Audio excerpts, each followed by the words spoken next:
আসসালামু আলাইকুম। দুপুরের শীর্ষ সংবাদে স্বাগত জানাচ্ছি আমি সুমনা সুমা। বিভিন্ন মন্ত্রণালয়ে আকস্মিক পরিদর্শন প্রধানমন্ত্রীর। অবসরপ্রাপ্ত লেফটেন্যান্ট জেনারেল মাসুদ ও মামুনকে 7 এপ্রিল ট্রাইব্যুনালে হাজিরের নির্দেশ। বিমানমন্ত্রী ও প্রতিমন্ত্রীর সঙ্গে নেপালের রাষ্ট্রদূতের সৌজন্য সাক্ষাৎ। সরকারি সফরে যুক্তরাষ্ট্রে গেলেন সেনাবাহিনী প্রধান। 24 ঘন্টায় যমুনা সেতুতে 3,31,00,000 টাকা টোল আদায়। নড়াইলে ফিলিং স্টেশনে বাঘ বিতণ্ডার জেরে ট্রাক চাপায় পাম্প ম্যানেজারকে হত্যা।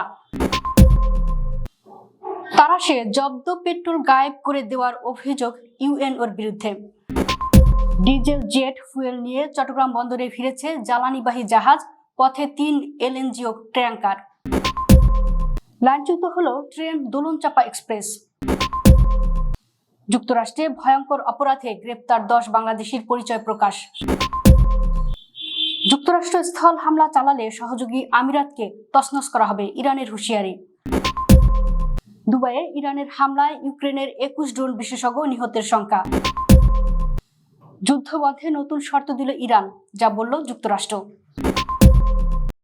শুনছিলেন শিরোনাম, এবার বিস্তারিত। সচিবালয়ে প্রবেশ করার পর মন্ত্রিপরিষদ বিভাগে নিজ দপ্তরে না গিয়ে বিভিন্ন মন্ত্রণালয় আকস্মিক পরিদর্শন করেছেন প্রধানমন্ত্রী তারেক রহমান। রোববার সকাল 9টায় কিছুক্ষণ পর সচিবালয়ে আসেন প্রধানমন্ত্রী। গাড়ি থেকে নেমে নিজ দপ্তরে না গিয়ে হেঁটে যান 6 নম্বর ভবনে। সেখানে তিনি বিদ্যুৎ, জ্বালানি ও খনিজ সম্পদ মন্ত্রণালয় পরিদর্শন করেন এবং কর্মকর্তা কর্মচারীদের সঙ্গে কথা বলেন। এভাবে ভবনটির 6ষ্ঠ তলা পর্যন্ত মৎস্য ও প্রাণী সম্পদ, পানি সম্পদ, নারী ও শিশু বিষয়ক এবং প্রাথমিক ও গণশিক্ষা মন্ত্রণালয় পরিদর্শন করেন প্রধানমন্ত্রী। মানবতা বিরোধী অপরাধের মামলায় সাবেক 2 উচ্চপদস্থ সেনা কর্মকর্তাকে 7 এপ্রিল হাজির করার নির্দেশ দিয়েছেন আন্তর্জাতিক অপরাধ ট্রাইব্যুনাল। রোববার ট্রাইব্যুনাল এ আদেশ দেন। অভিযুক্ত 2 কর্মকর্তা হলেন প্রতিরক্ষা গোয়েন্দা মহাপরিদপ্তর ডিজিএফআই এর সাবেক মহাপরিচালক অবসরপ্রাপ্ত লেফটেন্যান্ট জেনারেল মামুন খালেদ ও মাসুদ উদ্দিন চৌধুরী। এর আগে বুধবার রাত 12:30টার দিকে রাজধানীর ডিওএইচএস এলাকায় একটি ফ্ল্যাট থেকে শেখ মামুন খালেদকে গ্রেফতার করে ডিবি পুলিশ। বেসামরিক বিমান পরিবহন ও পর্যটন মন্ত্রী আফরোজা খানম রিতা এবং প্রতিমন্ত্রী এম রশিদুজ্জামান মিল্লাতের সঙ্গে সৌজন্য সাক্ষাৎ করেছেন বাংলাদেশে নিযুক্ত নেপালের রাষ্ট্রদূত ঘনশ্যাম ভান্ডারী। রোববার সকাল 11টায় বেসামরিক বিমান পরিবহন ও পর্যটন মন্ত্রণালয়ের মন্ত্রীর দপ্তরে এ সৌজন্য সাক্ষাৎ করেন তিনি। সৌজন্য সাক্ষাতে বাংলাদেশ ও নেপালের মধ্যকার বিদ্যমান দ্বিপাক্ষিক সম্পর্ক আরও সুদৃঢ় করার উপর গুরুত্বারোপ করা হয়। পাশাপাশি দেশের বিমান ও পর্যটন খাতের উন্নয়নে নেপাল বাংলাদেশের সহযোগিতা কামনা করে। বিশেষ করে সৈয়দপুর বিমানবন্দরকে আন্তর্জাতিক বিমানবন্দরে উন্নীত করার বিষয়ে রাষ্ট্রদূত গুরুত্বারোপ করেন। সরকারি সফরে যুক্তরাষ্ট্র গেছেন সেনাবাহিনী প্রধান জেনারেল ওয়াকারুজ্জামান।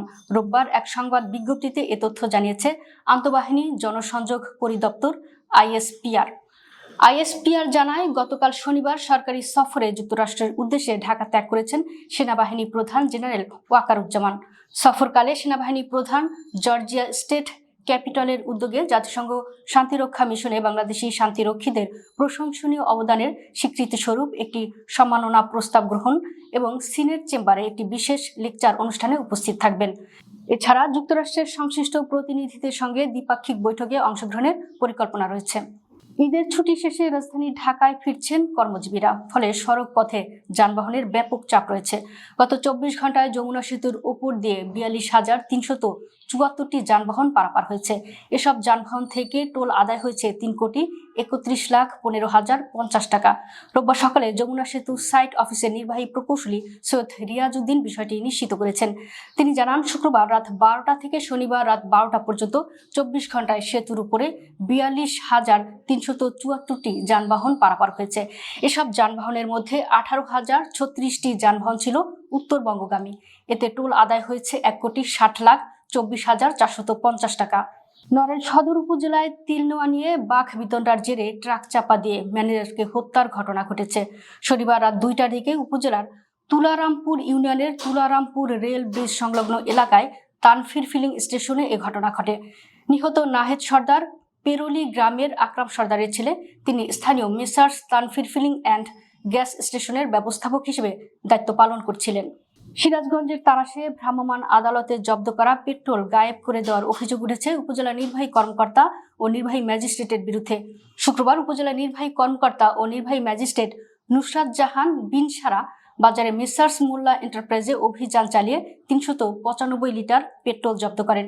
পরে ওই পেট্রোল বিক্রির জন্য খালকুলা সমবায় ফিলিং স্টেশনে নেওয়া হয়। নাম প্রকাশ না করার শর্তে ওই ফিলিং স্টেশনের এক কর্মকর্তা বলেন, 2 ড্রাম পেট্রোল খালকুলা সমবায় ফিলিং স্টেশনে নিয়ে যান উপজেলা নির্বাহী কর্মকর্তা নুসরাত জাহান। জনপ্রতি 1 লিটার করে 1 ড্রাম পেট্রোল বিক্রি করেন তিনি। বাকি 1 ড্রাম মান্নাননগর মোটর শ্রমিক ফিলিং স্টেশনে বিক্রির কথা বলে নিয়ে গেছে। দেশের জ্বালানি সরবরাহ স্বাভাবিক রাখতে চট্টগ্রাম বন্দরে একের পর এক জ্বালানিবাহী জাহাজ আসছে। সর্বশেষ 10,000 টন ডিজেল ও 20,000 টন জেট ফুয়েল নিয়ে গ্রান্ড কুফা নামের একটি জাহাজ বন্দরে পৌঁছেছে। রোববার বন্দর সচিব সৈয়দ রিফায়েত হামিম এসব তথ্য জানান। সিঙ্গাপুর থেকে আসা জাহাজটি বর্তমানে কুতুবদিয়া অ্যাঙ্করেজে অবস্থান করছে।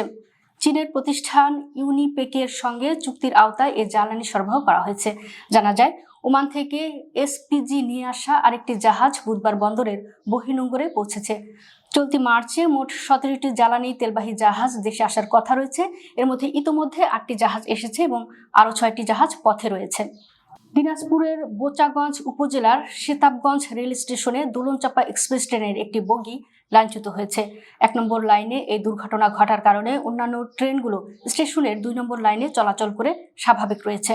রোববার সকাল 8:13 সেতাবগঞ্জ রেল স্টেশনে এই ঘটনা ঘটে। সেতাবগঞ্জ স্টেশন মাস্টার মজনুর রহমান জানান, পঞ্চগড় থেকে সান্তাহারগামী দোলনচাপা এক্সপ্রেস ট্রেনটি 1 নম্বর লাইনে প্রবেশের সময় গ নম্বর বগির 2টি চাকায় লাইনচ্যুত হয়। বর্তমানে উদ্ধার কাজ চলমান রয়েছে। যুক্তরাষ্ট্রের জননিরাপত্তার জন্য ভয়ঙ্কর অপরাধ হিসেবে চিহ্নিত 10 বাংলাদেশির নাম, ছবি ও পরিচয় প্রকাশ করেছে দেশটির department of homeland security. President Donald ট্রাম্পের অবৈধ অভিবাসীদের বিরুদ্ধে অভিযানের অংশ হিসেবে তাদের গ্রেফতার করা হয়। ইমিগ্রেশন অ্যান্ড কাস্টমস এনফোর্সমেন্ট জানিয়েছে, গত 1 বছরে প্রায় 4 লাখ নথিপত্র অভিবাসী আটক হয়েছে, যার মধ্যে অনেকের বিরুদ্ধে গুরুতর অপরাধের রেকর্ড রয়েছে।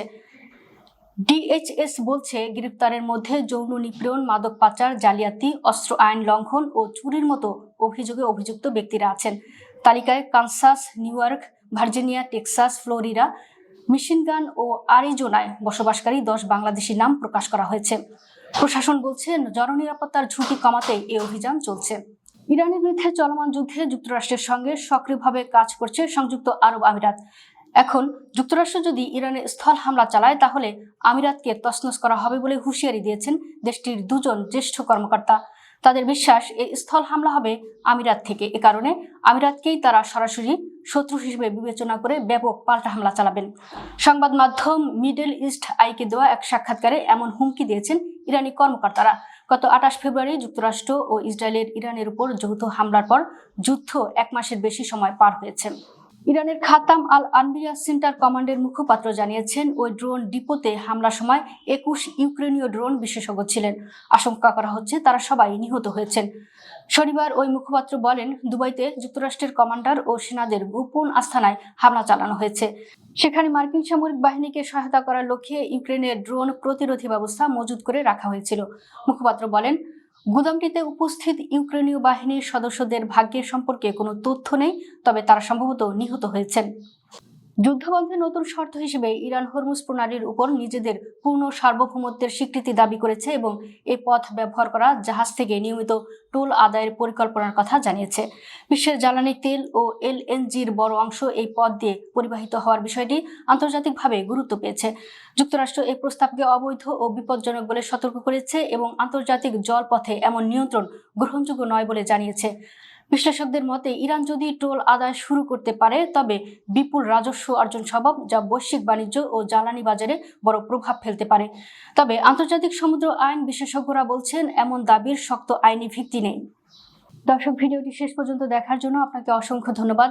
নিত্য নতুন ভিডিও পেতে আমাদের ইউটিউব চ্যানেলটি সাবস্ক্রাইব করুন এবং নিয়মিত নোটিফিকেশন পেতে বেল বাটনটি ক্লিক করুন। আমাদের ফেসবুক পেজটি ফলো করুন। এছাড়াও আমাদের ভিডিও লাইক, কমেন্ট ও শেয়ার করুন। আল্লাহ হাফেজ।